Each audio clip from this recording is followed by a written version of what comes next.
రోజు Jubilee hills శాసనసభ్యులు వల్లాల నవీన్ యాదవ్ గారికి సన్మాన కార్యక్రమం జరిగింది. ఈ సన్మాన కార్యక్రమానికి అఖిల భారత యాదవ మహాసభ రాష్ట్ర అధ్యక్షులు చింకా నారాయణరావు యాదవ్ గారి నాయకత్వంలో మేమందరం పాల్గొని ఈ కార్యక్రమం విజయవంతం కావడానికి కృషి చేసినాం.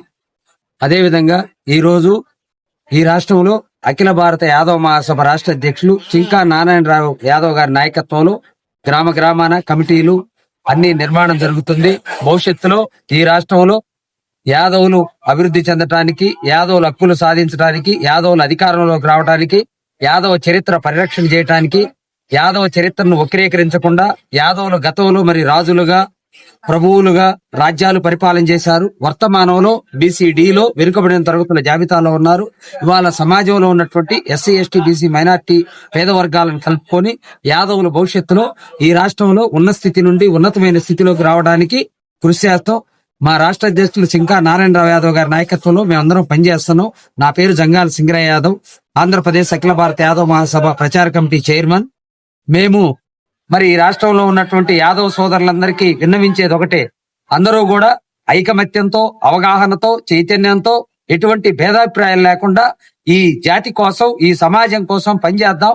మన జాతిని మరి గతంలో చూస్తే ఎంతో పేరెన్నికగన్న జాతి, చరిత్రలో చాలా గొప్ప జాతి. కానీ వర్తమానంలో మనం వెనుకబడిపోతున్నాం.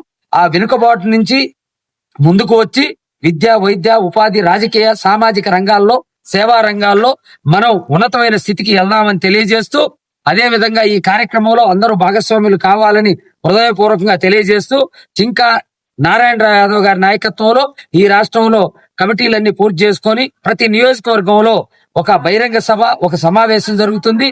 అదే విధంగా ఈ రాష్ట్రంలో ఉన్నటువంటి యాదవ మేధావులు, యాదవ ఉద్యోగులు, యాదవ విద్యార్థులు, యాదవ మరి ఉద్యమకారులందరితో కూడా రౌండ్ టేబుల్ సమావేశం జరుగుతుంది.